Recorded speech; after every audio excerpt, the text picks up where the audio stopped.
Michelle. Armendáriz Tabango. Andrés. Ayala Arcos. Elizabeth. Caiza Andy. Lenín. Cajamarca. Cajamarca.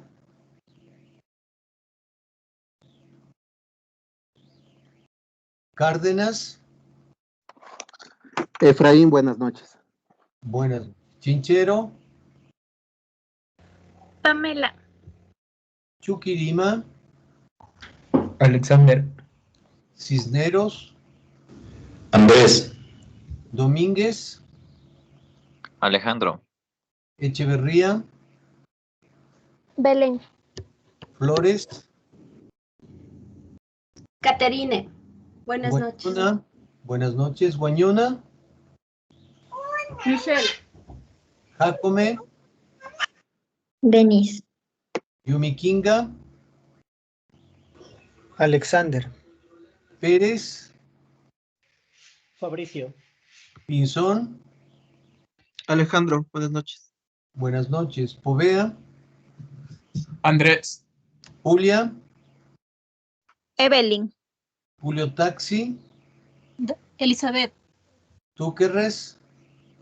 Nicole. Vilia Cres. Micaela. Viña Magua.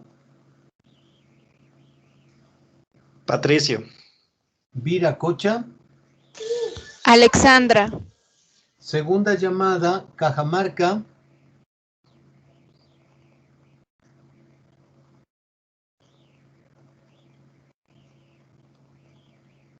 Castillo.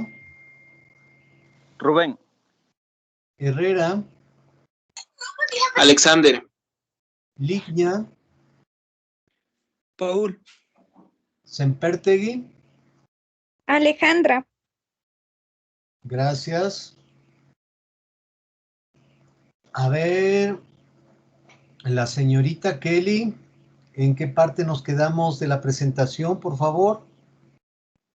Buenas noches, profe. Terminamos de ver la diapositiva 20, así que vamos en la 21. Dijo que igual teníamos que complementar el video de ayer con el segundo capítulo de la crisis financiera de Estados Unidos. Perfecto. Solamente vimos el primero, el segundo, más bien dicho. Vimos el video del poder del dinero, el tema hipotecario. Ya. Vimos el hipotecario, ya. Correcto. Hágame un acuerdo, Kelly. El número 1 sobre la creación del dinero ya vimos, ¿no es cierto? Sí, profe. El número 2 sobre los bonos ya vimos. No, ese no. El del señor Bond. No, sí, ese sí vimos, perdón. Sí, vimos ese. El tercero, respecto a las compañías, ¿ya vimos? ¿A la papeles de renta variable? No. El número 4, sobre negocios de riesgo, las compañías de seguro, ¿eso ya vimos? Sí, ese sí. Ya. Hipotecados vimos el día de ayer, ¿no es cierto? Sí. Nos falta entonces el capítulo 3 y el capítulo 6. Esos son lo que nos falta. Sí. Perfecto, muchas gracias.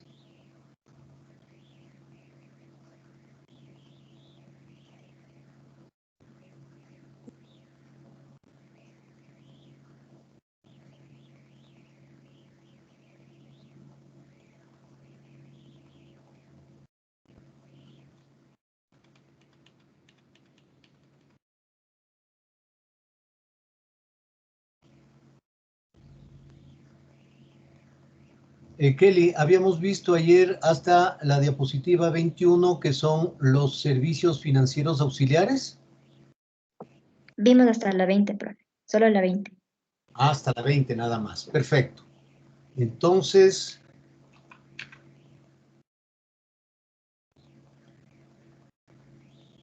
bien.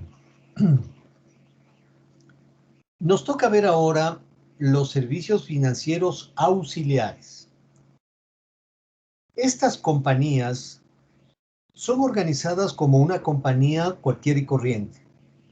Una empresa cualquiera y corriente que tenga la figura de compañía anónima. Si es que van a hacer trabajos para solo empresas, cuentan solamente con la autorización de la Superintendencia de Compañías. Pero si van a trabajar para un banco, necesitan contar con autorización de la Superintendencia de Bancos. Si van a trabajar para una cooperativa o una mutualista, necesitan la autorización de la respectiva superintendencia. Para las dos son exactamente las mismas instituciones, que están clasificadas como aquellas compañías que desarrollan software bancario, programas de computación. Esos programas se aplican a administración de crédito, también se aplica a administración de inversiones, se aplica especialmente a la administración de riesgos financieros. Recuerden que los riesgos financieros son de crédito, en el libro es capítulo 4 y 5, mercado, capítulo 6, liquidez y riesgo operativa 7 y 8. También están las compañías que se dedican a actividades transaccionales. ¿Cuáles son esas?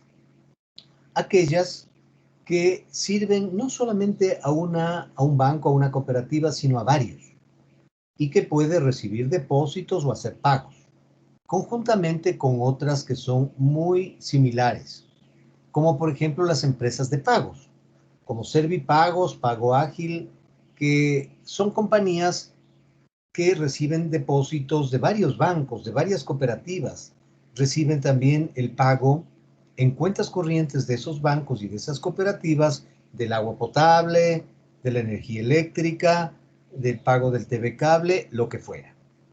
También hay compañías de transporte de especies monetarias y de valores. Son aquellas compañías que invierten en automotores de seguridad, es decir, carros blindados, que llevan dinero o que llevan prendas de oro o transporte de metales preciosos.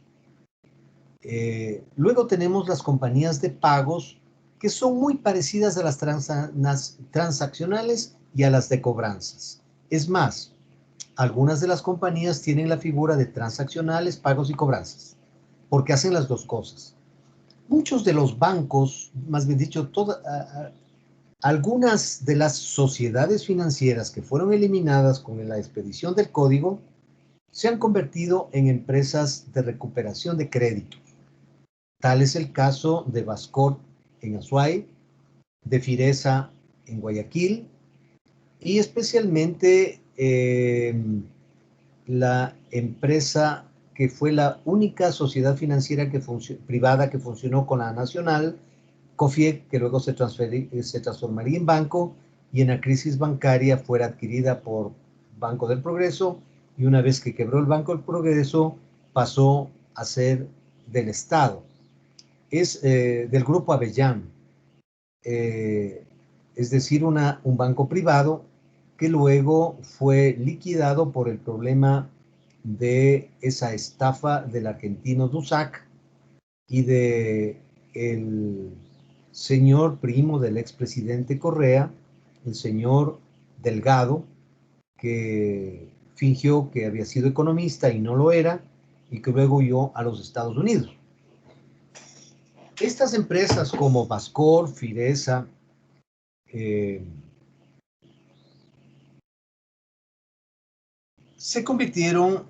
y COFIEC se convirtieron en empresas de cobrar los créditos que tenían pactados con sus clientes, como bancos, y también de otros bancos. Compran cartera de otros bancos y cobran en el transcurso del tiempo. También hay empresas de redes y cajeros automáticos, aquellas que manejan los cajeros automáticos que tienen conexión remota vía informática, y también las que tienen para las compañías que emiten tarjetas de crédito, esos terminales que a veces están en restaurantes, en almacenes, etcétera, con que usted paga con su tarjeta de crédito o su tarjeta de débito. Entonces son los que desarrollan las redes informáticas. Las contables y computación, que pueden ser muy parecidas a la de software bancario y a veces tienen los dos objetivos, de acuerdo a la autorización que le dé la Superintendencia de Compañías. Y otros que en el futuro sean calificados si es que trabajan para un banco por la Superintendencia de Bancos. Esas son las de servicios auxiliares. Recuerden, son compañías que tienen esa figura de compañía anónima, en donde los bancos en muchas ocasiones son accionistas. O las cooperativas y las mutualistas también son accionistas. Ya vamos a ver las condiciones para ser considerada como una afiliada o una subsidiaria. Bien, luego tenemos las entidades del sector financiero popular y solidario. Aquellas instituciones que fueron incorporadas en el año 2010, mayo del 2010, que se emitió la Ley Orgánica de la Economía Popular y Solidaria. En esa ley había un capítulo de las cooperativas de ahorro y crédito. Pero al emitirse el código, el 25% de esa ley, que era la reglamentación a las cooperativas de ahorro y crédito, fue eliminada y trasladada al Código Monetario y Financiero. Si usted va a hacer una tesis sobre cooperativas o mutualistas, la normativa no está en la Ley de Economía Popular y Solidaria, está en el Código Monetario y Financiero. Las mutualistas de ahorro y crédito, recuerdan que eran de la media banca privada, porque solamente captaban en libretas de ahorro y concedían el crédito. Las mutualistas con el Código Monetario fueron trasladadas del control de la Superintendencia de Bancos al control de la Superintendencia de Economía Popular y Solidaria, porque son muy parecidas. Tanto las cooperativas como las mutualistas no son sociedades anónimas, no son compañías de capital, son integradas por personas, son sociedades de personas. En las cooperativas se llaman socios, en las mutualistas deberían llamarse mutuados, pero también les llaman socios. Luego tenemos las cooperativas de las cooperativas y mutualistas, o sea, las 4 mutualistas que hay más cooperativas, mínimo 20 porque el capital es 100 y nadie puede tener más del 5%, pueden conformar una caja central. La caja central funciona igual que una cooperativa, pero puede incluso participar en el mercado de valores, tiene atribuciones de segundo piso, de ser quien preste crédito a las cooperativas e incluso a las mutualistas. Luego tenemos de menor cuantía las entidades asociativas y solidarias. Son pequeñas asociaciones que funcionan como una pequeña cooperativa que pueden tener su cajita de ahorro para el financiamiento de sus actividades, conjuntamente con lo que son cajas de ahorro y bancos comunales, que prevé la Ley Orgánica de Economía Popular y Solidaria. Y para aquellas cooperativas de otra índole, que no sean de ahorro y crédito, que sean de transporte, que sean de construcción y vivienda, que sean de consumo, que sean de producción, que sean de taxis, ¿no es cierto?, pueden desarrollar una caja de ahorro, que es como una pequeña cooperativa, una cajita de ahorro que funcione para esas cooperativas que son de otra índole y no de ahorro y crédito. Esas son las principales instituciones que están dentro de la Ley Orgánica de Economía Popular y Solidaria, que es parte del mercado de dinero, conjuntamente con la banca pública y privada, de la misma manera, sino que la una está con las dos primeras, bancos y cooperativas, bancos públicos y privados y corporaciones, están controladas por la Superintendencia de Bancos, a excepción de la de Economía Popular y Solidaria, que está controlada por esa superintendencia. Bien, igual que vimos en los bancos, tienen las mismas empresas de servicios auxiliares financieros. Si van a trabajar para una cooperativa, necesitan la autorización de la Superintendencia de Economía Popular y Solidaria. Aquí tenemos empresas de software bancario, desarrollan programas para crédito, para inversiones, para riesgos, especialmente. Las de transaccionales, que son las que sirven para cobrar de varios bancos, de varias cooperativas, de pagar, etcétera. Las de transporte de valores y transporte de especies monetarias, que van a dejar en el Coca, que van a dejar en Cuenca, etcétera, tienen esos carros blindados. El de pagos y cobranzas, que son muy parecidas a las transaccionales, que funcionan las unas solamente para hacer pagos y la otra para efectuar cobranzas, pero pueden también ser transaccionales con estas dos características que puede tomar esa compañía. Las de redes y cajeros automáticos son aquellas que funcionan en los cajeros automáticos y también los terminales de la autorización del voucher en cualquier establecimiento en que usted presenta su tarjeta de crédito o de débito. Si es que es de débito, le descuentan de su cuenta corriente, de cuenta de ahorro, y si no, la de crédito le da el crédito que será facturado para el próximo mes. Las contables de computación son empresas que desarrollan justamente estos sistemas informáticos para cooperativas y otros que sean calificados por esa superintendencia. Si ustedes ven, son exactamente igual las que están en el ámbito de los bancos. Como habíamos dicho el día de ayer, la idea de Correa era subir el nivel de la economía popular y solidaria para bajarle el nivel a los bancos y su influencia en la parte eminentemente política, económica del país. Luego tenemos que hay que considerar lo que decíamos hace un momento.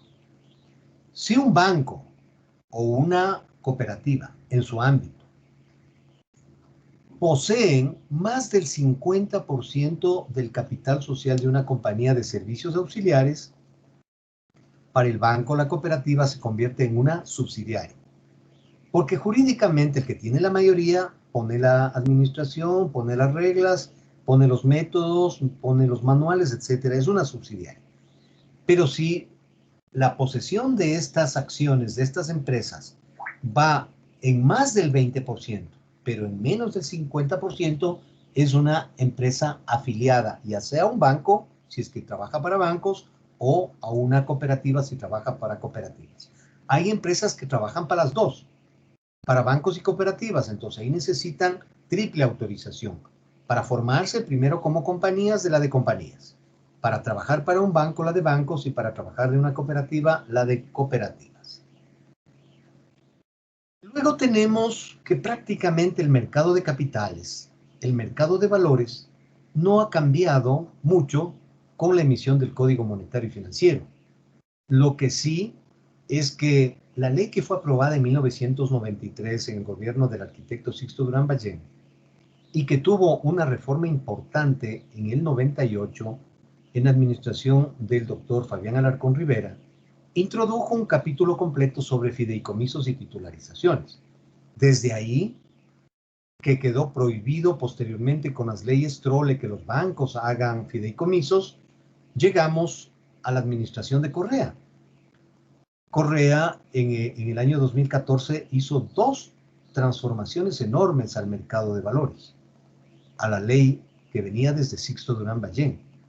Una ley que fue promulgada en mayo del 2014, que se llamó Ley para el Fortalecimiento del Sector Societario y Bursátil. Nombre para pequeñito, ¿no? Pero a los pocos meses, a junio, julio, agosto, septiembre, menos de los 4 meses, con el Código Monetario y Financiero subió otras modificaciones a esa ley del mercado de valores. Entonces, por eso es que la ley del mercado de valores es el libro 1 del Código Monetario y Financiero. La de seguros es el libro 2 y el 3 es el que estamos analizando, el que se refiere especialmente al sistema financiero de intermediación financiera. El mercado de valores, como ustedes saben, no hace intermediación financiera. Ya como dijimos en clases anteriores, facilita mediante las bolsas de valores que se encuentren inversionistas y emisores para poder conseguir los emisores, en base a entregar ese documento, financiamiento en efectivo, y los inversionistas que tienen dinero en efectivo procurarse mejor rendimiento en el mercado de valores. Para lo cual, como dijimos ya anteriormente en una clase anterior, el emisor tiene que pagar 4 cosas mínimo. Tiene que pagar el rendimiento al inversionista, tiene que pagar la comisión de bolsa, la comisión de la casa de valores y a la calificadora de riesgo. Mientras que el inversionista utiliza la calificación de riesgo, no tiene que pagar por eso, pero tiene que pagar a la bolsa de valores y a la casa de valores porque le dan haciendo la transacción en la bolsa de valores. Ya dijimos que está en la ley, pero no funciona adecuadamente las bolsas de futuros y productos. Porque no hay un mercado de futuros, de petróleo, esas cosas no hay en el Ecuador porque no se desarrolló el sistema financiero a ese tipo de bolsas de productos y de futuros, ya sea futuros financieros o futuros de commodities o materias primas, que sería en español el mejor nombre. También está el depósito centralizado de valores del Banco Central, que ya dijimos, le encargaron al Banco Central un momento que quedó ya no como instituto emisor, sino únicamente como facilitador de la liquidez, del manejo de la liquidez, del sistema nacional de pagos y adicionalmente que genera tanto la recaudación de impuestos como el servicio al Estado del sistema financiero. Entonces ahí le encargaron al Banco Central organizar en las bóvedas del Banco Central este depósito centralizado para entidades del sector público que emiten papeles en papel de seguridad y están ahí de manera cartolar, que están en manera física y que las transforman en valores digitales para que no se deterioren los originales. Pero también guardan las inversiones, especialmente de entidades estatales, como son la Corporación Financiera, el Banco del Estado, el Banco de Fomento y especialmente las entidades de seguridad social. Las entidades de seguridad social, como ustedes saben, son entidades públicas o de interés público. Son públicas porque tienen su ley. El dinero que manejan las entidades de seguridad social es privado, no le pertenece al Estado. El de interés privado, como ustedes saben, tenemos las casas de valores, que son personas jurídicas tipo sociedad anónima, que representan tanto a inversionistas como emisores en las negociaciones en la bolsa de valores. Luego tenemos las administradoras de fondos. Habíamos hablado que los fondos pueden ser individuales y colectivos, que cada fondo tiene que contar con una contabilidad independiente. Si es que la administradora va a manejar varios fondos, tiene que hacerlo de manera independiente. Y lo mismo los fideicomisos mercantiles, que tienen que ser manejados y contabilizados diferente a los negocios fiduciarios, que es el encargo fiduciario, y diferente al fideicomiso mercantil, que crea un patrimonio autónomo que no es sujeto a que se combinen patrimonios autónomos de diferentes fideicomisos. Cada uno tiene su contabilidad independiente. Recuerden que acá vinieron lo que hacían antes las sociedades financieras. Ahí están la banca de inversión. Están administradas por administradoras de fondos que son como que fuera un banco, pero que no están bajo el control de la super de bancos, sino están bajo el control de la Superintendencia de Compañías, Valores y Seguros. Luego tenemos las calificadoras de riesgo, que tienen que contar con esta actividad en por lo menos 2 países adicionales al Ecuador y no necesariamente tienen que ser sociedades anónimas. Y aquí está el depósito centralizado de valores, que es el principal culpable en el tema del ISPOL, que prácticamente hubo una colusión de familiares con casas de valores, Citadel de Javier Neira Salazar, recordarán ustedes, y que su gerente de operaciones, el señor Luis Álvarez, hizo lo que le dio la gana y ya fugó a los Estados Unidos. Luego tenemos también en el mercado de no intermediación financiera las entidades del régimen de seguros. Tenemos los seguros públicos, que tenemos en el Seguro General, el IES. Una cosa es la seguridad social y otra cosa es el IES. Es el Instituto Ecuatoriano de Seguridad Social, que está encargado del seguro general obligatorio. Luego tenemos los fondos complementarios privados, ¿no es cierto? Donde están los ahorros que se pusieron de acuerdo profesores de la Universidad Central, de la Politécnica, de la Contraloría, etcétera, que son añadidos a las de Seguridad Social. Luego tenemos el ISFA, el Instituto de Seguridad Social de las Fuerzas Armadas, que como dijimos se originó en la Caja Militar.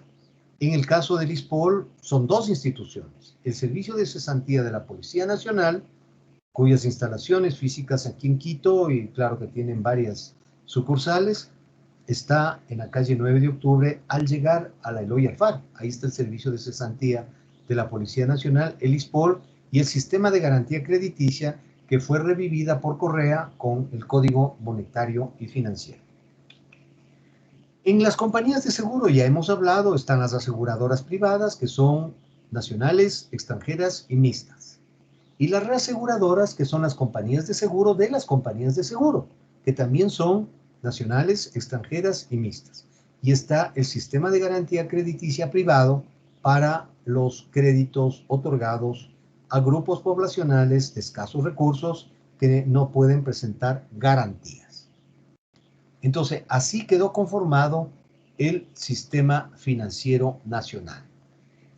Desde la clase de la próxima semana comenzaremos con otra presentación que nos va a decir históricamente qué ha pasado tanto en el mercado de dinero como en el mercado de capitales, en la cotización, en la política cambiaria, tanto también la política de tasas de interés y la política cambiaria en estos 40, 50 años que estamos analizando y que por cultura económica, por formación de ustedes tienen que dominar. Así que hasta aquí esta presentación. Espero que les haya resultado muy agradable por todos los que les he comentado y voy a dejar de compartir la presentación para ver el video que tenemos previsto para el día de hoy.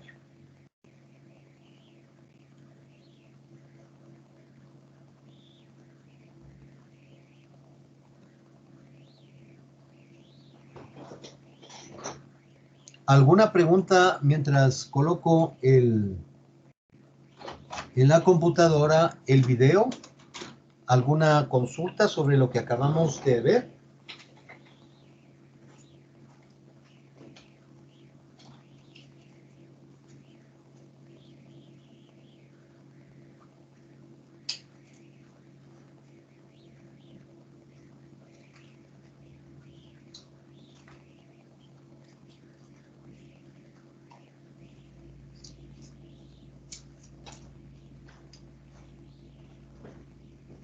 Bien, vamos a ver un video que se llama Burbujas en el aire. Son las burbujas financieras, las grandes crisis del sistema financiero internacional. No es la última del 2008, ni tampoco la más terrible que fue de 1927 a 1934, el famoso crack de Wall Street, que ejemplifica lo delicado que son los mercados de dinero y capitales. Lo que vamos a ver hoy es cómo se ideó en el mundo, en el país que formó el primer banco central del mundo.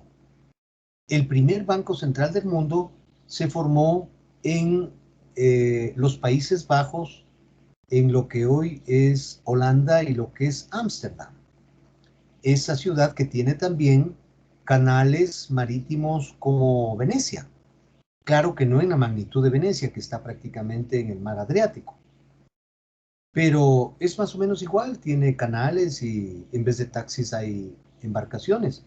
Ahí es donde se desarrolló las principales ideas financieras del mundo. Ahí se creó el primer banco central y se creó también el primer mercado de valores del mundo. Entonces, ahí generó una idea. Y la idea era formar una compañía. Formar una compañía. Y esa compañía no era otra cosa que varias personas aporten y sean accionistas de un objetivo. Pero no respondían con todo su patrimonio, sino con lo que habían aportado. Si es que esa compañía fracasaba, como por ejemplo construir una embarcación que viniera a América Latina a llevar especies y con un solo viaje se pagaba toda la inversión y quedaba todavía el barco para otros viajes, lo único que perdía era esa aportación. Esa es la idea de formar un capital de renta variable. Entonces, miren cómo eso generó enormes transformaciones en Europa. El segundo banco central del mundo se fundó en París. Y una burbuja financiera que sucedió en el país de las luces, que igual que eh, en el mundo se conoce como la ciudad luz. Hoy, por ejemplo, es impresionante ver cómo le han reconstruido la cúpula que se quemó de la iglesia de Notre Dame allá en Francia hace algunos años, cómo los arquitectos le han reconstruido una cúpula totalmente transparente. Realmente han hecho un trabajo, pero hermosísimo, hermosísimo. Entonces, por eso es que París se le conoce como la ciudad luz. Y siendo América, en América Latina, Quito, la primera ciudad que dijo, vamos a ser independientes de España, se le puso a Quito, la ciudad luz de América. Y creo yo que en estas últimas elecciones lo demostró por su conocimiento y mayoría, que era el mal menor elegirle al banquero. Porque elegir a los ladrones es volver a que vengan a robarse lo que les faltó robar. Saquearon el Seguro Social, saquearon el Banco Central. Entonces vienen por más. Vienen por más. Entonces demostró Quito que efectivamente es muy consciente políticamente. El problema del Ecuador, jóvenes, es el Ecuador profundo. El problema del Ecuador es la provincia, donde no llega un canal de televisión, donde no llega un periódico, no llega la radio, y la gente cree en esa promesa de comprar votos entregando $1,000. Vayan a ver lo que dice ahora las redes sociales. La gente frente a las centrales del señor Arauz hasta tirando piedras porque les hicieron trabajar, les dieron el sándwich, pero no les han pagado. No les han pagado y peor regalar $1,000, ¿no?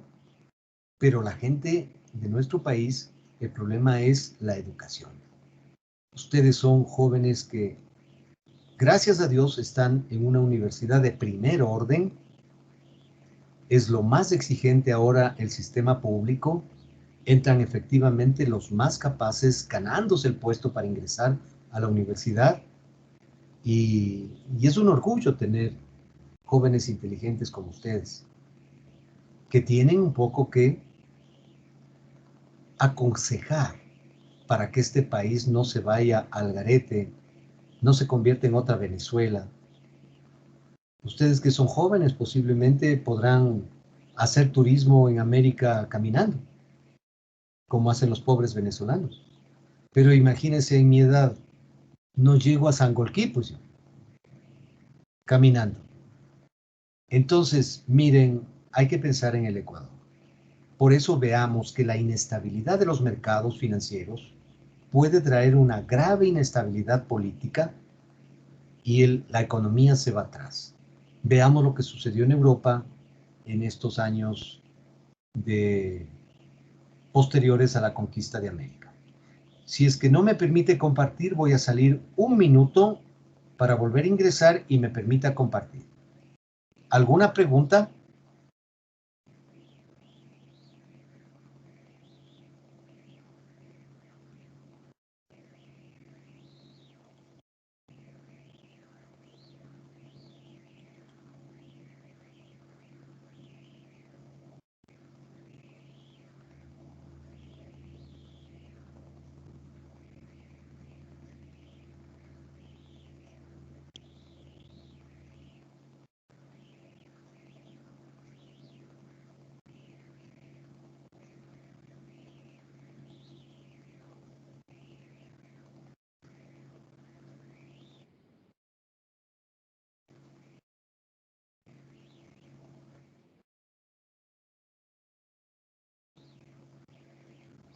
Kelly, si por si acaso nos hemos equivocado y este video ya lo vimos, me avisa inmediato para poner el que nos falta. Ya, profe.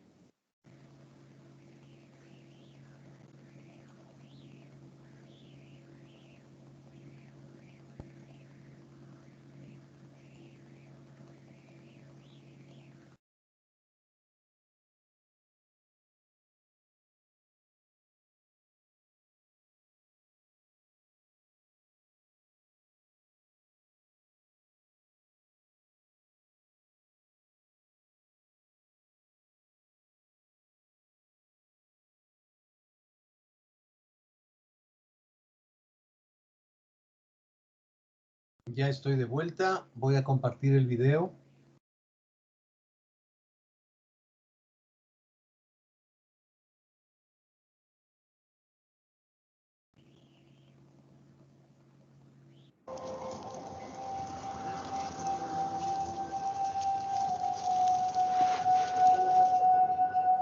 Algunos creen que en la actualidad las empresas, y particularmente las sociedades anónimas multinacionales, gobiernan el mundo. Pero resulta difícil creer que cualquier organización pueda domar las vastas barreras naturales de Sudamérica. Sin embargo, una compañía creyó que lo haría. Construyendo un gaseoducto de más de 1.500 millones de euros desde Bolivia, que atravesara el continente sudamericano, hasta llegar a la costa atlántica del Brasil. Y llevando gas por los 6.500 kilómetros del gaseoducto más largo del mundo, desde el extremo de la Patagonia hasta la capital de Argentina, Buenos Aires. Tales proyectos son un ejemplo de la ambición del capitalismo moderno, pero son únicamente posibles gracias a la invención de las sociedades accionariales. Si en el siglo XVI surgió una revolución causada por dinero y por el crédito, y en el XVII nació el mercado de bonos, el siguiente paso del ascenso del dinero fueron las sociedades accionariales de responsabilidad limitada. Pero la capacidad de las empresas para transformar nuestras vidas dependería de otra innovación: del mercado de valores.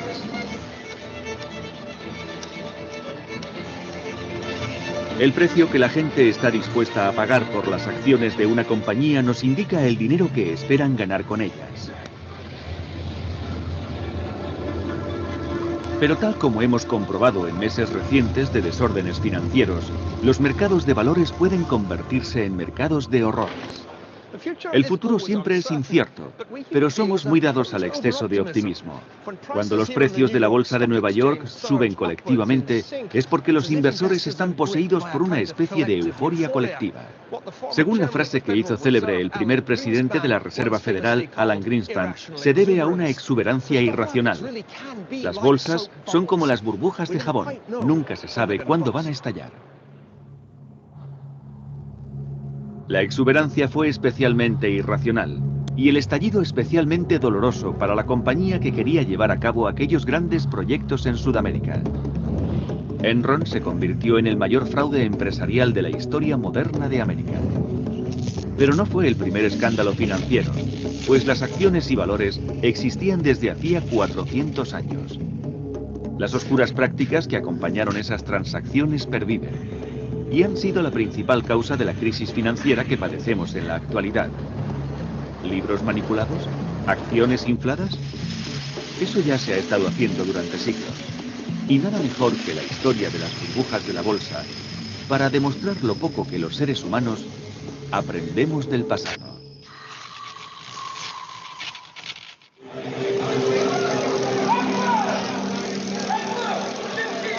El poder del dinero. Burbujas en el aire.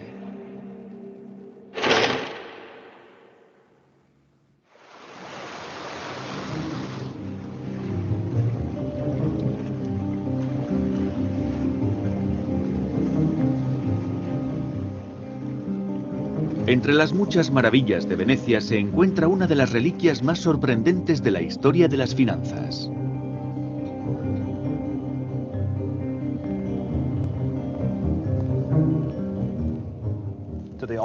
en honor y memoria de John Law de Edimburgo, el más distinguido tesorero de los reyes de Francia.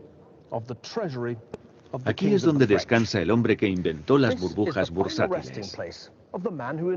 Un escocés ambicioso, convicto de asesinato, jugador compulsivo y fallido genio financiero. No solo fue responsable del primer boom y caída de los valores, sino que indirectamente dio paso a la Revolución Francesa. Hubo un tiempo en el que John Law poseía la cuarta parte de lo que hoy en día es Estados Unidos, solo para perderla en el primer gran crack de la historia. Desde Edimburgo hasta Ámsterdam, París y Nueva Orleans, para acabar en Venecia, la vida de Law es la clásica historia del boom y del crack. Y además, es una historia que se repite con frecuencia. Escondido en los sótanos del Museo Estatal de Luisiana, se encuentra el único retrato conocido de John Law. Aquí está. Con esa mirada adusta y ávida que se dice que caracteriza a los escoceses ambiciosos.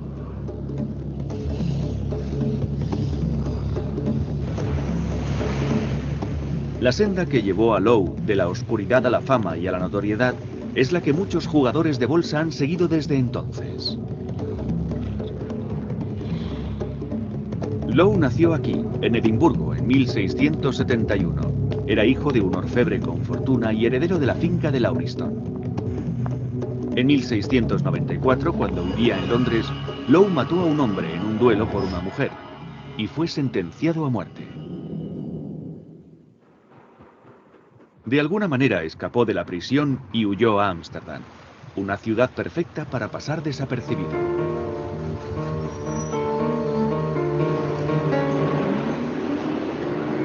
En la década de 1690, Ámsterdam era la capital mundial de la innovación económica. Para financiar la guerra contra España, los holandeses crearon una de las primeras loterías nacionales. Y para proteger a sus mercaderes, crearon el primer banco central del mundo. Pero el invento que más influiría en Law, sin duda, fue el de las compañías.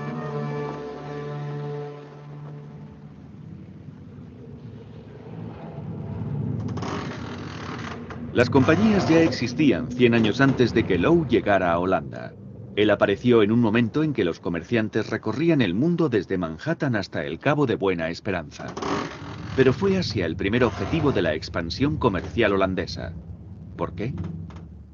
Las Indias Orientales eran muy atractivas gracias a especias como la pimienta, el clavo, la nuez moscada, el jengibre. A los europeos les encantaba dar sabor a su comida, pero además servían para conservar los alimentos. Tradicionalmente llegaban a sus hogares a través de la ruta de las especias, pero los holandeses querían traerlas por mar en menor tiempo. El penetrante aroma de las especias se convirtió en el perfume del dinero.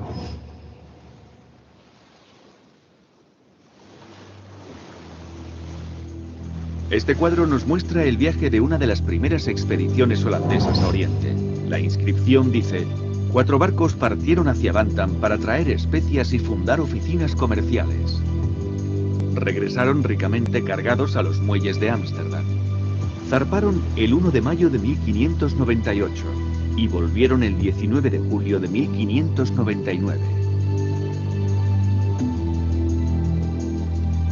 El comercio de las especias con Oriente era tan rentable que la construcción de un barco como este se pagaba con un solo viaje.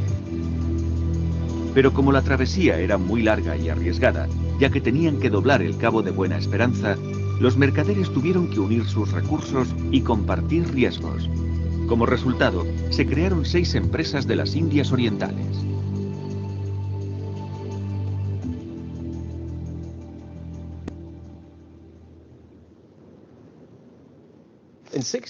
En 1602, presionadas por el gobierno holandés, esas 6 compañías se fusionaron para formar la Compañía Holandesa de las Indias Orientales. Y esta es la carta original en la que se hace constar que la compañía gozaría del monopolio del comercio desde el Cabo de Buena Esperanza hasta el Estrecho de Magallanes, casi medio mundo. La estructura de la nueva entidad era muy original. El capital de la compañía estaba dividido de manera desigual entre las grandes ciudades holandesas. se invitó a los ciudadanos a participar en la nueva aventura mediante aportaciones económicas. Esta inversión era en realidad la parte más innovadora. Este maravilloso cuadro pertenece a la familia de uno de los fundadores de la Compañía de las Indias Orientales, Dirk Bass. Por 6.000 florines, él y otros participantes se convirtieron en los directores de la compañía, los Biewenhebers. Después de 1606, quien invirtiera en la Compañía de las Indias Orientales recibía una acti, una acción, o como diríamos ahora, una fracción del capital social, una participación en las futuras ganancias de la empresa. Aquí vemos el primer certificado de una acción emitido por la primera compañía multinacional, exactamente hace casi 4 siglos.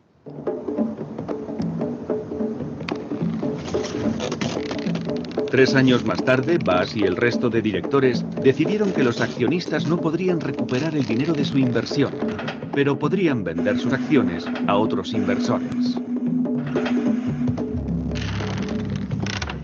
Inmediatamente nació el mercado para las acciones de la compañía, el primer y auténtico mercado de valores. Esta modalidad cambió para siempre el mundo de las finanzas, ya que el precio de las acciones pasó a ser decidido por las leyes de la oferta y la demanda, por compradores y vendedores. Y como pudo comprobar el renegado escocés John Law con el comercio de las acciones, los primeros accionistas del mundo se hicieron muy ricos.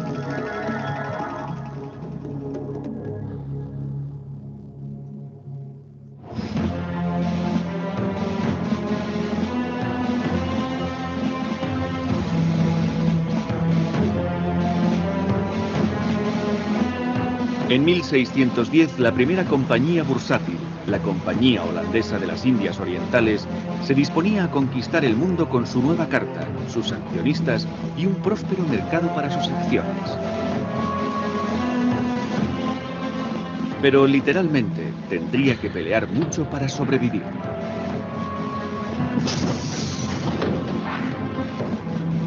Después de establecer una cadena de factorías y almacenes en el sur de Asia, desde Java hasta la India, la compañía tuvo que mantener a raya a la competencia de los españoles e ingleses. Con 40 barcos de guerra y un ejército de 10.000 soldados, los directores de la Compañía de las Indias se convirtieron en los primeros corsarios empresariales.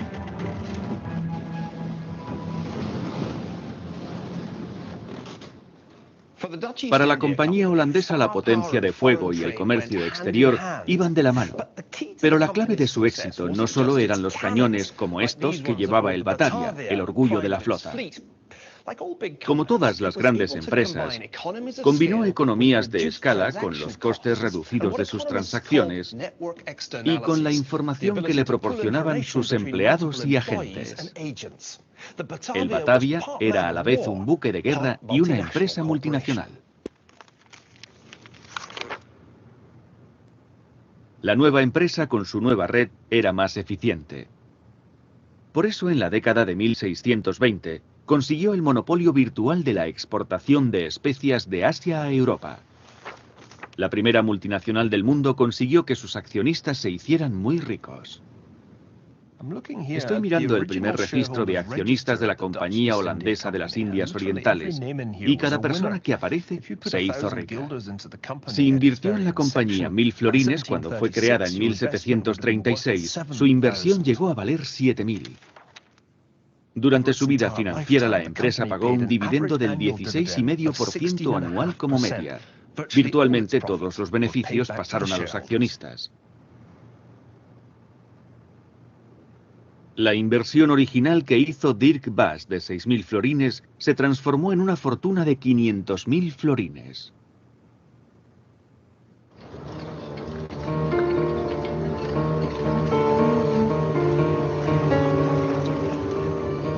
Para John Law, que pasaba desapercibido en Ámsterdam después de escapar de la horca en Londres, la Compañía de las Indias Orientales fue toda una revelación.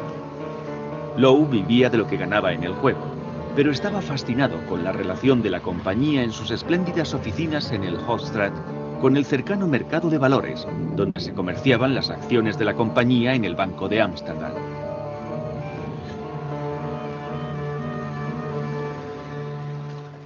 Pero el sistema financiero holandés no parecía estar completo para John Low. Según Low, a los holandeses les faltaba una o dos cosas. Por un lado, le parecía una tontería que la compañía restringiera el número de acciones cuando había un mercado tan ávido de ellas. Low también estaba sorprendido con el conservadurismo del Banco de Ámsterdam, que había creado un sistema interno que permitía hacer transferencias sin dinero, pero sin embargo no había emitido papel moneda para el público. Low empezó a concebir una idea totalmente revolucionaria para modificar las instituciones que había conocido en Ámsterdam. Solo había que combinar el monopolio empresarial y un banco público para que desaparecieran las barreras económicas. Low se dispuso a implantar un nuevo sistema financiero en una nación que estaba ajena a todo.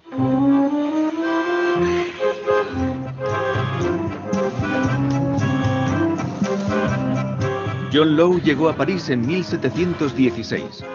Había decidido que Francia sería el laboratorio ideal para el mayor experimento de la historia del mercado de valores.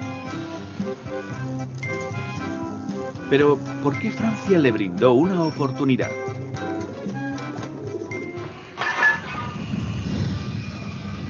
La respuesta es que la situación fiscal de Francia pasaba por un momento desesperado. El país cargaba con una enorme deuda pública a consecuencia de las guerras de Luis XIV. Cuando el rey Sol murió en 1715, el duque de Orleans, regente del rey Luis XV por minoría de edad, se encontró con un país al borde de su tercera bancarrota en menos de un siglo. Era la oportunidad perfecta del disidente Low, el economista autodidacta que había desarrollado sus teorías entre un casino y la bolsa. La ambición de Low era revivir la confianza económica en Francia creando un banco basado en el modelo holandés. Solo que aquí se emitiría papel moneda como este billete. Conforme aumentaran las inversiones en el banco, la enorme deuda del gobierno iría consolidándose. Pero al mismo tiempo, y eso era lo más importante, el papel moneda reactivaría el comercio de Francia y con él su poderío económico. El gobierno ganó doblemente. La consolidación se tradujo en que sus grandes deudas se transformaran en acciones del Banco de Low. Al mismo tiempo, el regente pudo imprimir todo el dinero que quisiera. Low escribiría: opino que un príncipe absoluto que sepa gobernar puede ampliar su crédito y encontrar los fondos necesarios a un interés inferior que un príncipe con autoridad limitada. Tratándose del crédito, el poder supremo debe residir en una sola persona.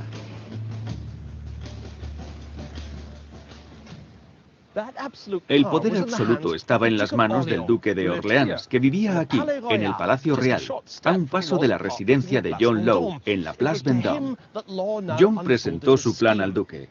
El premio sería nada menos que la recuperación del poder de Francia mediante una operación de ingeniería financiera. Pero eso solo representaba la mitad del ingenioso plan de Low. Tal como Low escribió, el banco ni es la única ni la más grande de mis ideas. Daré a conocer una obra que sorprenderá a Europa con cambios más asombrosos que el mismo descubrimiento de las Indias.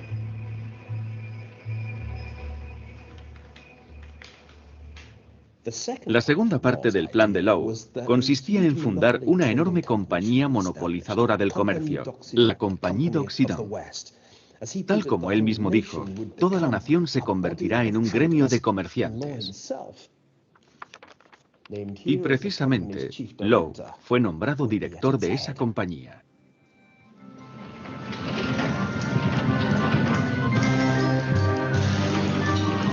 El objetivo de ese proyecto tan ambicioso era América, donde los franceses reclamaban unos extensos territorios a ambos lados del Mississippi, Luisiana. El regente le adjudicó a Low una compañía que se llamaría la Compañía del Mississippi, y que tendría el monopolio del comercio con la nueva colonia.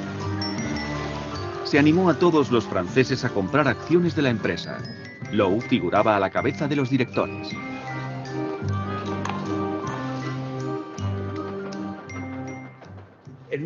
Actualmente diríamos que Lowe aumentó la presión de la demanda pública, pero ¿por qué no?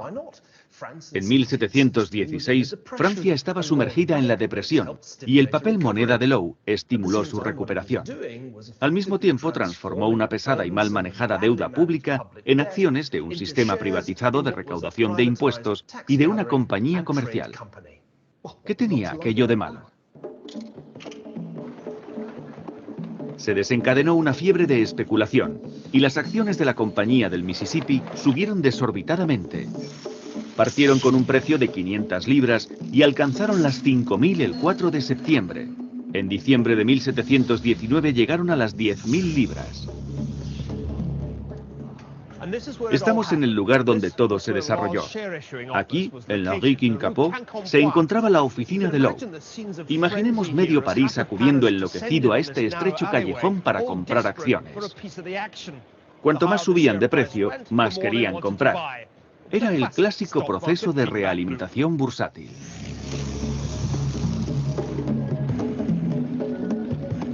Fue en aquel tiempo cuando se acuñó por primera vez la palabra millonnaire. Sí, los millonarios, así como los empresarios, fueron un invento francés. En enero de 1720, John Lowe era el más rico de todos ellos. Luis XIV de Francia dijo una vez: «L'État c'est moi», el Estado soy yo. Pero ahora el renegado John Lowe presumía de que «l'économie c'est moi». La economía soy yo. Cómodamente instalado en su suite palaciega de la Place Vendôme, el Hotel Ritz que vemos ahora, Lowe consiguió un inmenso poder financiero, el mayor de toda la historia de Francia.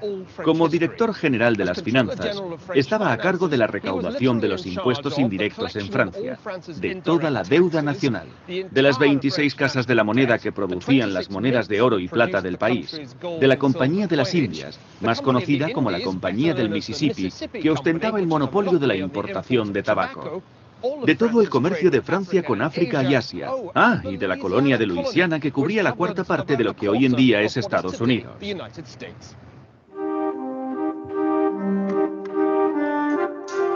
Por otra parte, Lowe también poseía el Palacio Mazarin, más de un tercio de los edificios que rodeaban la Place Vendôme,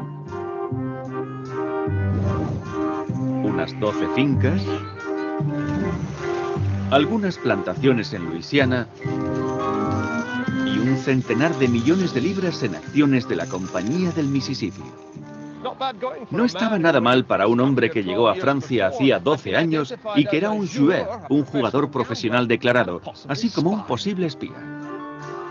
En enero de 1720 el triunfo de Lowe parecía completo. El asesino escocés se convirtió en primer ministro de Francia. El problema de Lowe consistía en que no sabía cuándo debía detenerse. Tenía un fuerte interés personal en imprimir dinero que controlaba su propio banco para elevar el precio de las acciones de su compañía. Afortunadamente para Lowe, tanto su banco como su compañía operaban en el mismo edificio, el Palacio Magazin, del que era propietario. Todo lo que tenía que hacer para subir el precio de las acciones de su compañía era recorrer el pasillo que unía la oficina donde se emitían e ir a la oficina donde se imprimía el dinero. Se había convertido en el mayor traficante de influencias. Se podría decir que el sistema de Lowe es lo que hoy llamamos el esquema de Ponzi, creado por el italoamericano Conan Charles Ponzi. Este esquema consiste en pagar los intereses del primer grupo de incautos con dinero del siguiente grupo de incautos. Lowe compraba empresas y pagaba generosos dividendos, no gracias a sus beneficios financieros, sino con la emisión y venta de nuevas acciones.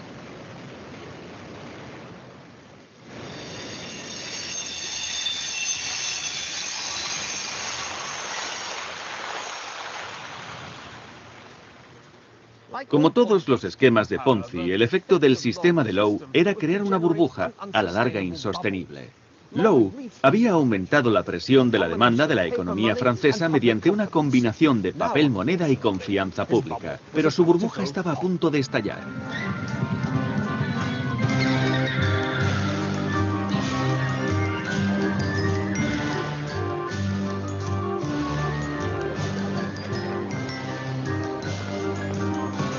A principios de 1720, Francia era presa de la burbuja del Mississippi. Pero el responsable, el renegado escocés, asesino y jugador John Lowe, que se había hecho dueño de la economía francesa, estaba a punto de descubrir un principio inviolable de las finanzas. Los árboles no crecen hasta el cielo.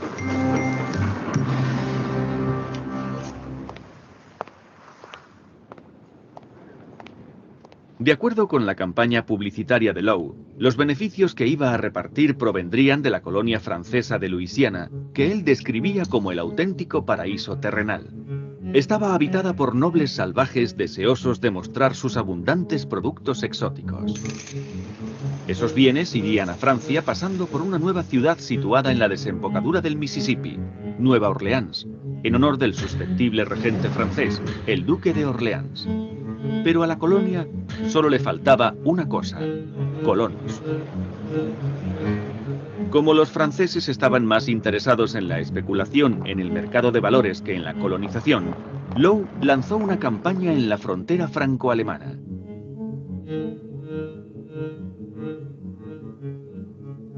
Varios millares de intrépidos alemanes se apuntaron y partieron rumbo a la tierra prometida, para acabar en este lugar. Esto fue lo que vieron los infortunados inmigrantes en Luisiana, una marisma infestada de insectos. En un año el 80% de los colonos había muerto de hambre o de enfermedades tropicales como la fiebre amarilla. Desgraciadamente para Lowe, el principal activo de la Compañía del Mississippi, el monopolio del comercio con Luisiana, no era más que humo.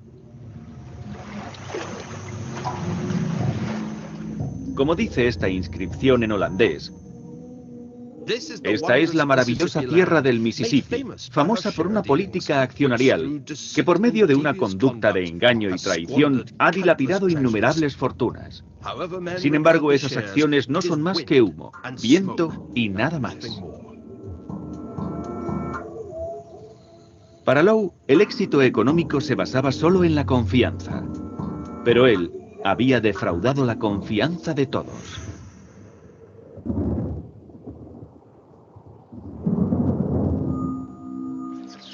En París se empezó a rumorear que los proyectos de Lowe no marchaban bien, y los precios de las acciones de la Compañía del Mississippi empezaron a bajar.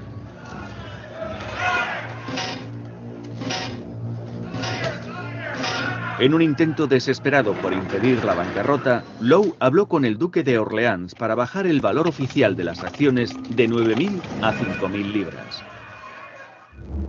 Fue entonces cuando súbitamente se pusieron de manifiesto los límites del absolutismo, la propia base del sistema de Lowe. En unas semanas, el precio de las acciones entró en caída libre. Gran número de personas se congregaron ante el banco de Lowe, arrojando piedras y rompiendo cristales. En diciembre las acciones habían caído un 90% del valor nominal.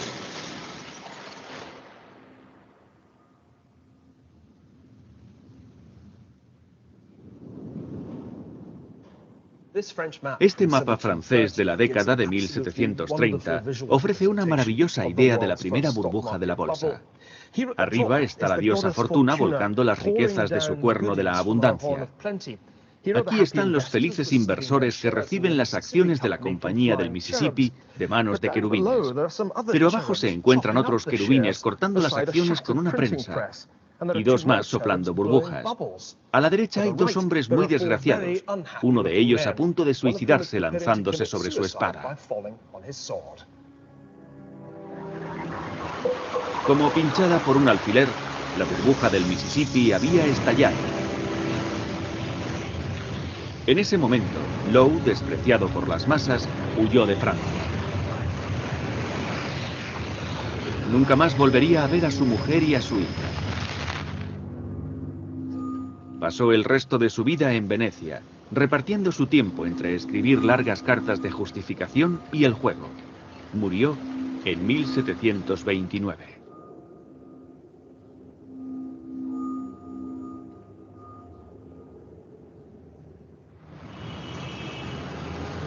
Sin embargo, su devastador legado siguió vivo en Francia. El estallido de la burbuja de Lowe retrasó el desarrollo financiero francés, apartando a sus ciudadanos del papel moneda y de la bolsa durante más de una generación. La crisis fiscal de la monarquía francesa no se resolvió durante el resto del reinado de Luis XV y tampoco mejoraría con Luis XVI. Finalmente, Francia pasó de la bancarrota a la revolución.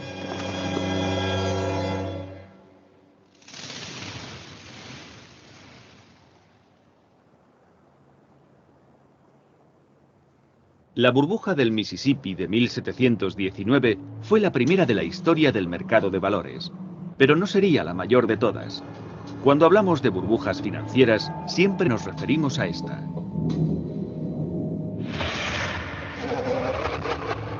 La pesadilla que acosa el mundo de las finanzas y que últimamente ha regresado para perseguirnos, podría igualar a la que se inició el 24 de octubre de 1929, con el llamado Martes Negro de Wall Street.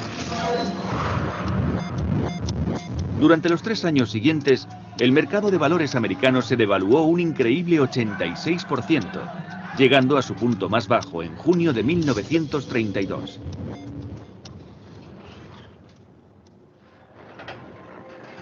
Y lo que fue peor, la deflación de los precios de los valores estaba acompañada de la peor depresión de la historia.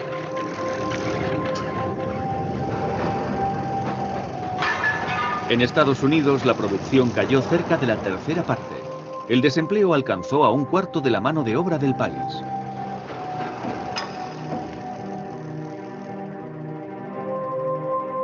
¿Cuáles fueron las causas del crack de 1929? ¿Por qué ocurren los demás cracks? Esto trae a colación una de las cuestiones más debatidas de toda la historia de la economía.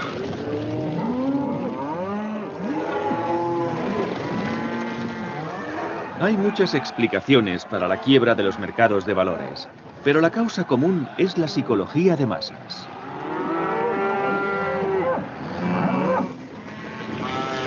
El mercado tiene cierto parecido con un rebaño de ganado.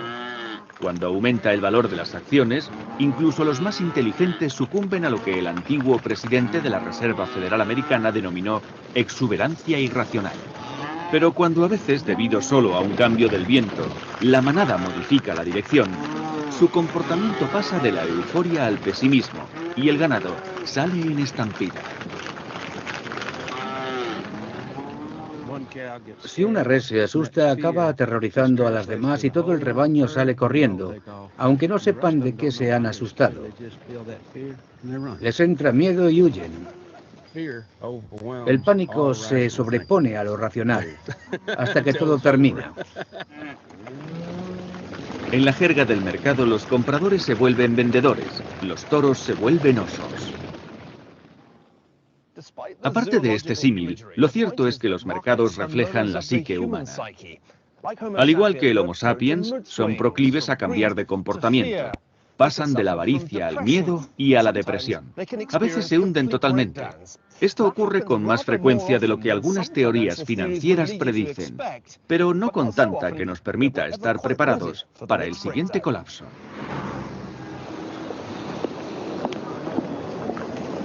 Si los movimientos en los mercados financieros se distribuyeran como un gráfico que reflejara la altura de las personas, apenas habría colapsos. La mayoría de los meses estarían cerca de la media, solo unos pocos tendrían grandes altibajos. La realidad es que muy pocos adultos miden menos de 1,5 metros o más de 2 metros.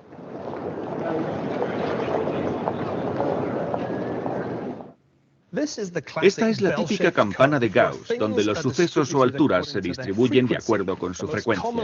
Las alturas más frecuentes se encuentran agrupadas en el centro, y los que son más bien pequeños y los gigantes en los extremos. Por eso la curva es muy empinada, porque la mayoría se encuentra cerca de la media. Pero si hiciéramos lo mismo con los movimientos diarios del mercado de valores, obtendríamos algo más parecido a esta otra curva, con menos movimientos pequeños y más movimientos grandes hacia arriba o hacia abajo. A eso se refieren los estadísticos cuando hablan de colas largas. Si los movimientos del mercado de valores se distribuyeran como las alturas de las personas, habría un descenso de un 10% una vez cada 500 años. Las caídas del mercado de un 20% al año serían tan desconocidas como las personas de medio metro. Sin embargo, se han producido 7 desplomes del mercado en el siglo pasado. No tuvieron razón los que temieron que la breve crisis de octubre de 1987 se convirtiera en un gran crack. El mercado solo pasó por un mal mes, luego se recuperó. Pero aquella burbuja fue una oportunidad de oro para ciertas sociedades anónimas. Lo mismo que la compañía del Mississippi de John Law representó para la burbuja que inauguró el siglo XVIII, representaría la burbuja de otra compañía al acabar el siglo XX. Se trataba de una compañía que prometió a sus inversores unos beneficios que ni en los más fantasiosos sueños podían imaginar. Una compañía que presumió de haber reinventado el sistema financiero y que utilizó sus impecables conexiones políticas para dirigirlo. Enron fue calificada como la compañía más innovadora de América por la revista Fortune durante 6 años consecutivos. 7 años después de su colapso, Enron se encuentra en el cubo de la basura de la historia financiera.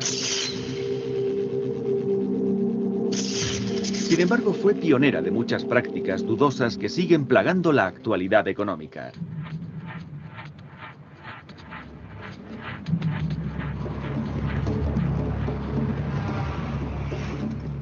Durante 3 años, hasta agosto de 2000, la cotización de las acciones de la compañía de Houston era altísima.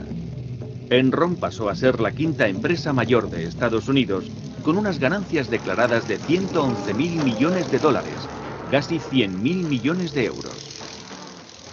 Se había convertido en la niña bonita de Wall Street. Sin embargo, solo con repasar un poco la historia, los inversores de Enron se lo habrían pensado 2 veces. Realmente la historia de Enron fue una repetición de la burbuja del Mississippi de hacía 280 años. El plan de John Law iba a revolucionar las finanzas del gobierno francés.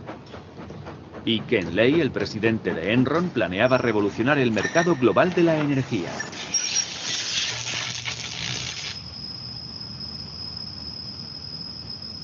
Durante años, la industria había estado dominada por grandes empresas que producían energía, bombeaban el gas, generaban electricidad y se la vendían a los consumidores. La gran idea de Lay era crear una especie de banco de la energía que actuara como intermediario entre suministradores y consumidores. Pretendía que Enron fuera la compañía energética más grande del mundo. Arrollada por el espíritu del momento se encontraba Sharon Watkins, alta ejecutiva de Enron. Fue algo electrizante. Éramos muy jóvenes y nos parecía que si se nos ocurría una buena idea, Enron nos daría una magnífica gratificación por ella. Igual que John Law, Ken Lay tenía amigos en las altas esferas. Lay contribuyó generosamente en la campaña presidencial de George Bush padre. Cuando Bush llegó a presidente, una de las cosas que hizo fue liberalizar la industria de la energía. Montado en la ola de la privatización de la energía, Enron compró valores por todo el mundo. Tan solo en Sudamérica su compañía tenía intereses en Colombia, Ecuador, Perú y Bolivia, donde había un enorme gaseoducto que cruzaba todo el continente hasta el Brasil. Y gracias a la intervención de Bush, amigo personal de Ken Lay, Enron adquirió una acción de control del mayor gaseoducto de gas natural del mundo, aquí, en Argentina. Por encima de todo, Enron se dedicó no solo a la energía, sino a los 4 elementos de la antigüedad: tierra, agua, fuego y aire, y comerció incluso a través de Internet. Enron capitaneó la inquietante subida de Wall Street de una forma que traía recuerdos de la burbuja del Mississippi. A pesar de sus avisos contra la exuberancia irracional, el mercado fue impulsado por el presidente de la Reserva Federal Americana, Alan Greenspan. Como en tiempos de John Law, solo se podía producir una burbuja en el mercado de valores si había abundancia de dinero. Y como los intereses aumentaron tan solo una vez entre febrero de 1990 y junio de 1995, Greenspan se aseguró de que volviera a ocurrir. Las recompensas para los inversores fueron inmensas y también para los directivos de Enron en Houston, que fueron incentivados generosamente con acciones. En 3 años a partir de 1997, el valor de las acciones de Enron se multiplicó casi por 5, desde menos de $20 la acción hasta más de 90. Volvía de nuevo el fantasma de la compañía del Mississippi.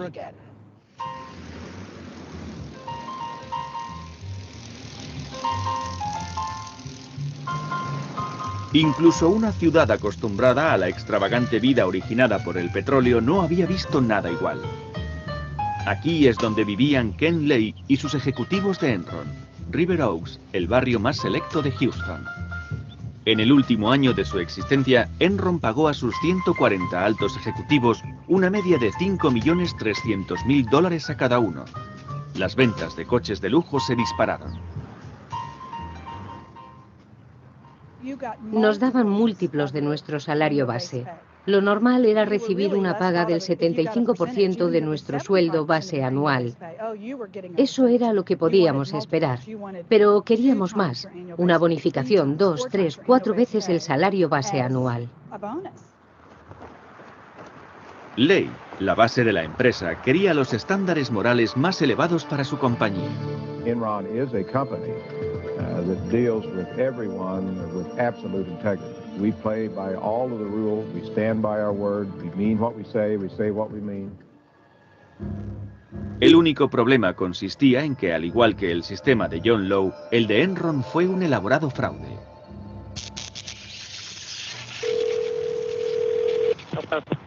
Hey, this is David up at Enron. There's not much demand for power at all, and we're running kind of fat. En esta cinta, un empleado de Enron habla con otro de El Paso Electric Company de cómo chantajear a los consumidores de California parando centrales para restringir el suministro de energía. If you took down the steamer, how long would it take to get it back up? 3 or 4 hours, something like that? Oh, yeah. Okay. Well, why don't you just go ahead and shut her down then, if that's okay? Okay.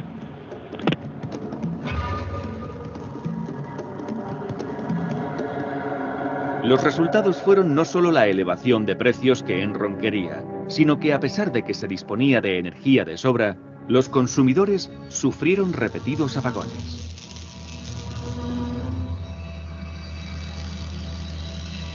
Enron engañaba de varias maneras. Los valores declarados de la compañía estaban muy inflados.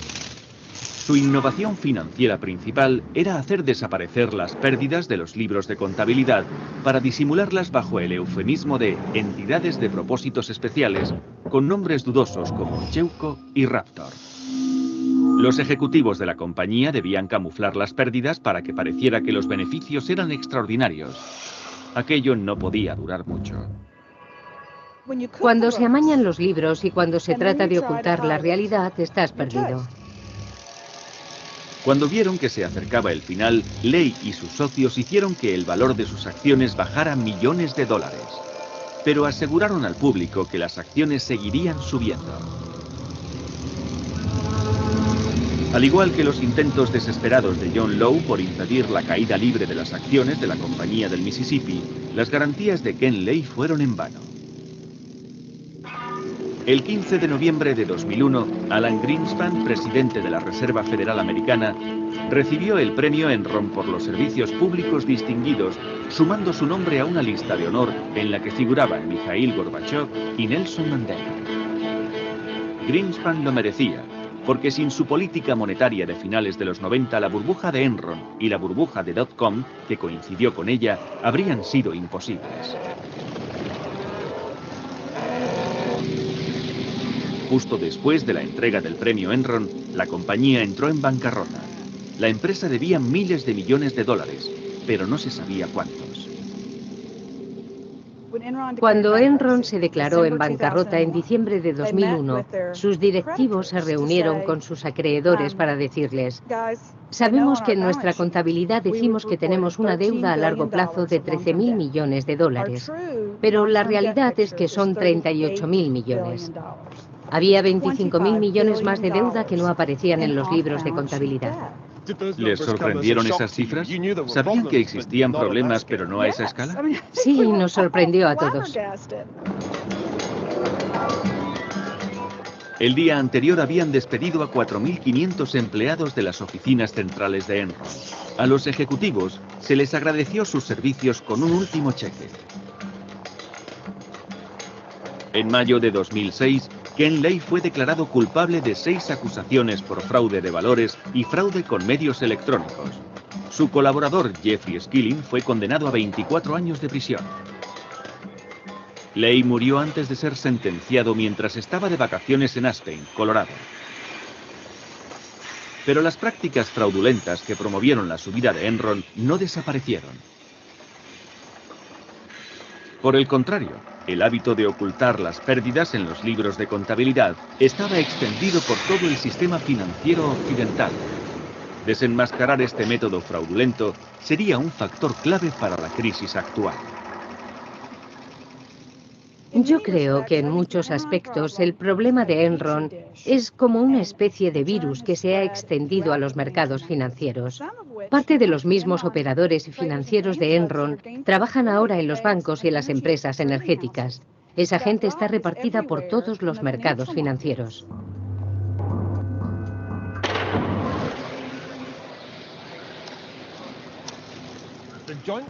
Ciertamente, las sociedades accionariales son una institución milagrosa. Pero a lo largo de la historia, algunas se han comportado de manera indeseable, de la misma forma que de vez en cuando han aparecido mercados irracionales.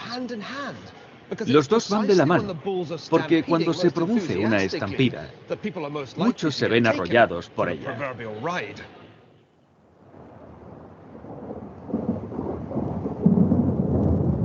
Como hemos visto durante el año pasado, el camino de los mercados financieros no es todo lo fácil que se desearía. Desde que se inició la caída actual del crédito, algunos mercados de valores se han depreciado en un 50%. Al igual que las esperanzas cambian de un exceso de optimismo a otro de pesimismo, de la ambición al pánico, los valores siguen una línea que no difiere mucho de la de los picos de los Andes.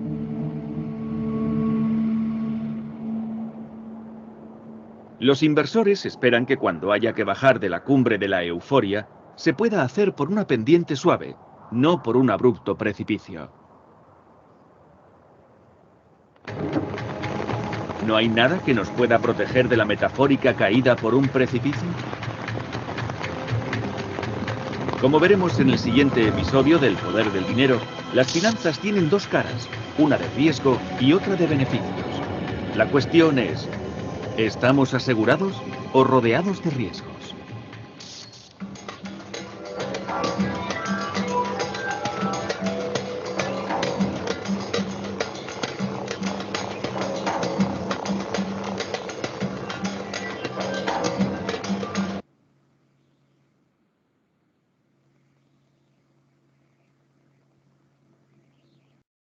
Bien, señores, hemos visto el criterio de la compañía de los papeles de renta variable como parte importante del mercado de valores y del mercado financiero.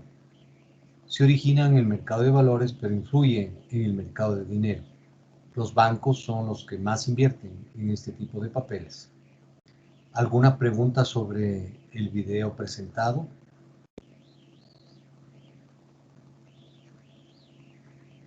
Bien, jóvenes, por favor, preparen sus detalles, no son resumen, es detalle, es ampliado. lo explicado por el profesor y tienen que estar al día. Ese es su deber. Es parte de su evaluación tanto individual como grupal. ¿Alguna pregunta sobre lo que acabo de decir? Revisaré a cualquiera de ustedes que estén al día para la clase del próximo día lunes. Que pasen bien, cuídense mucho, nos vemos la próxima semana. Gracias, profe. Hasta luego. Pasen bien. Gracias, profe. Hasta luego. Cuídense, gracias.